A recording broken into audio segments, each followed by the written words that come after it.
Franceschini, conta pra gente como começou essa ideia de fazer as emendas das decisões do CAD e de ter essa plataforma.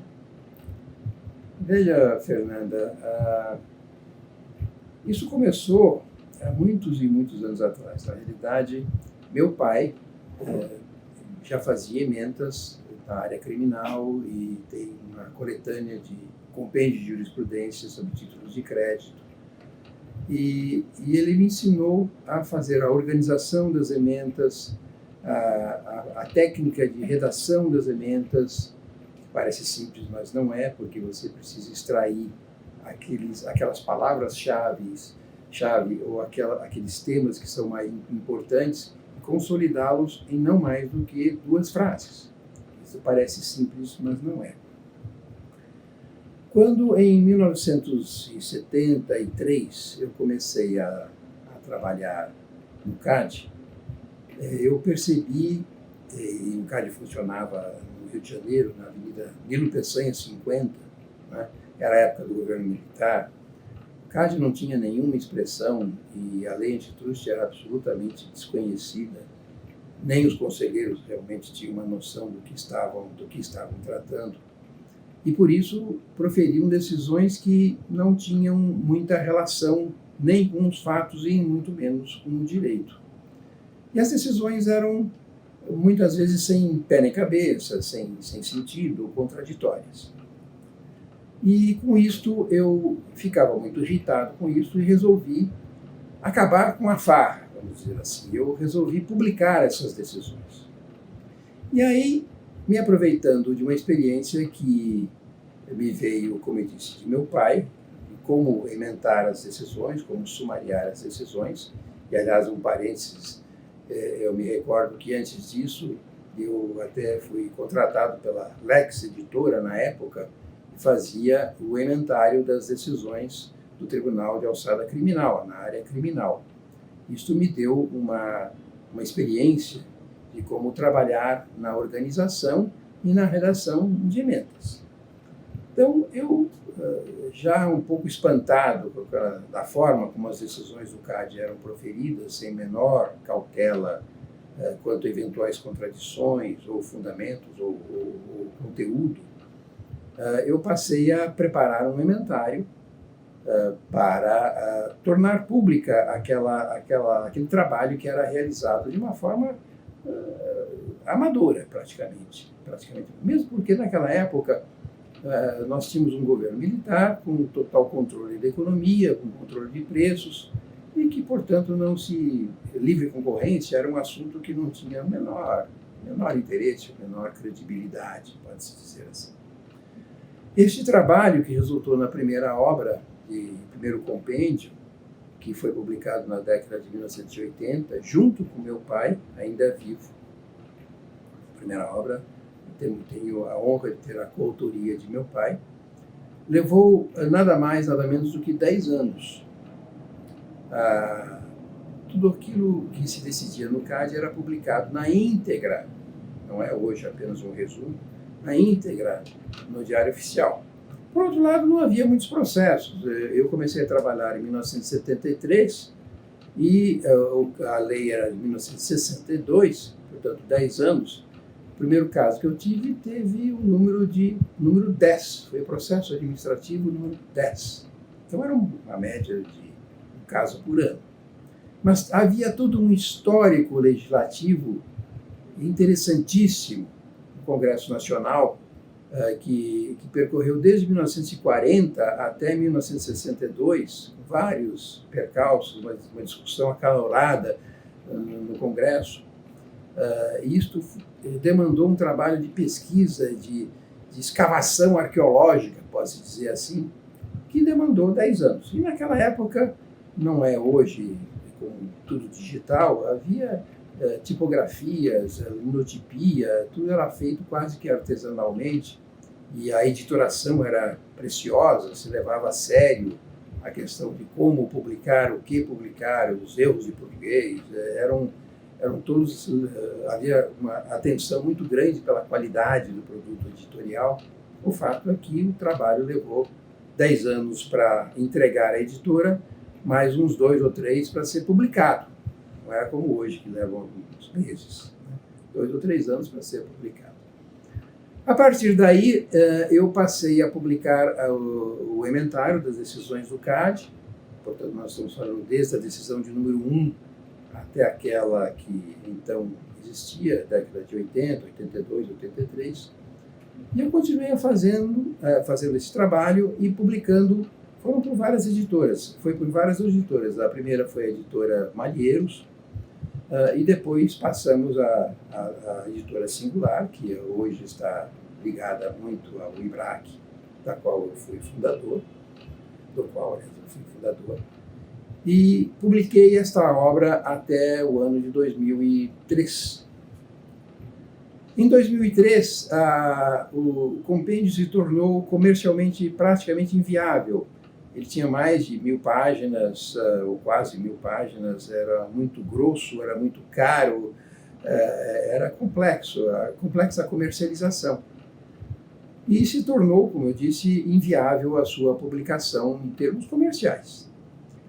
Não obstante, eu resolvi continuar com este trabalho, não só por um prazer pessoal, a minha ligação com o antitrust, que vem desde essa época, muito antes dessa época, aliás, e para uso profissional, ou seja, ter um material atualizado, permanente e exclusivo, ao qual ninguém tinha acesso e eu podia discutir casos em termos de detalhes. Como é que é feito esse ementário? Não é uma simples transcrição do acórdão ou voto na sua inteireza, na sua integralidade.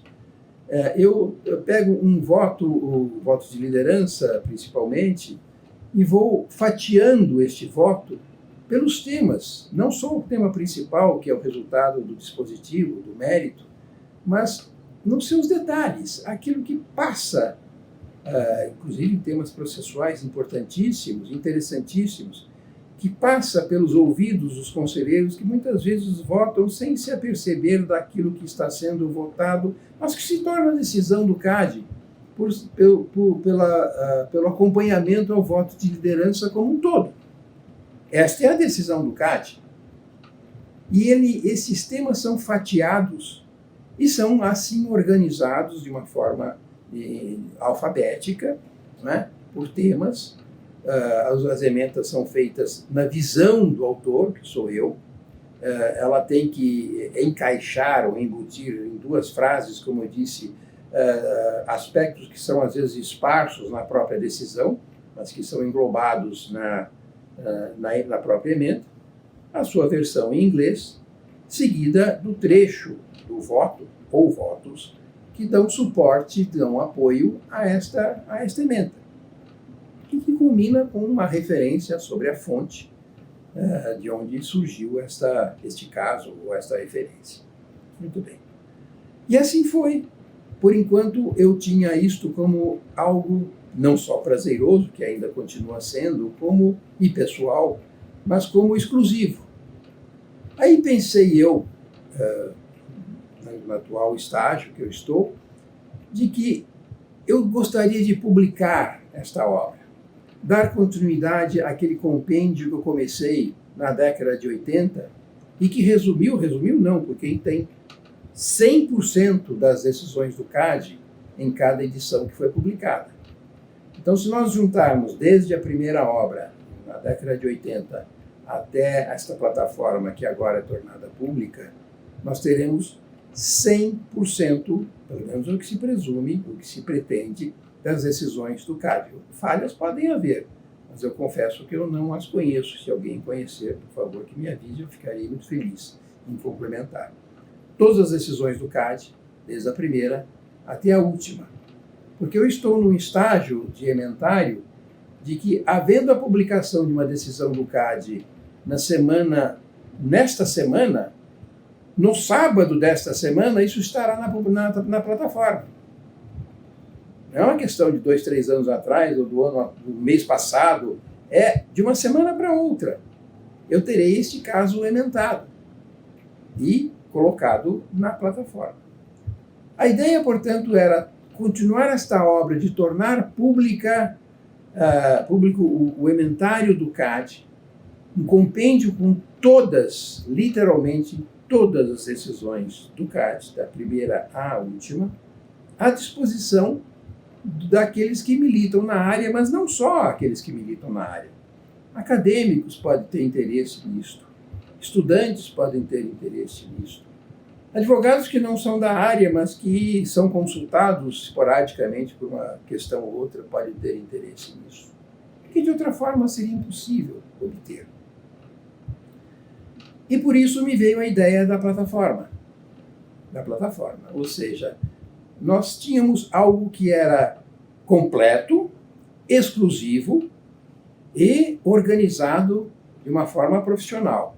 A ideia é tornar isto acessível ao público, à comunidade da Antitrust e àqueles que militam na sua periferia ou aqueles que têm no tema apenas uma questão acessória ou um acadêmico que queira estudar este assunto sob a forma que quiser, específica ou genérica. Ela será abrangente. Uma colega nossa, inclusive, fez um teste esta semana de que, pegando duas palavras-chave, e fez uma pesquisa por outras fontes. Não se conseguiu mais do que 11 casos, ou 11 ocorrências, melhor dizendo, e ainda tendo que ir em cada tema separadamente. Não haveria possibilidade de se juntar os temas num só, né? Ou mesclar os temas. Fazendo isso pela nossa plataforma, ela conseguiu mais de 20, quando na pesquisa pelas fontes existentes, ela conseguiu não mais que pouco mais de 10. Ou seja, o dobro, pelo menos, isso num tema específico.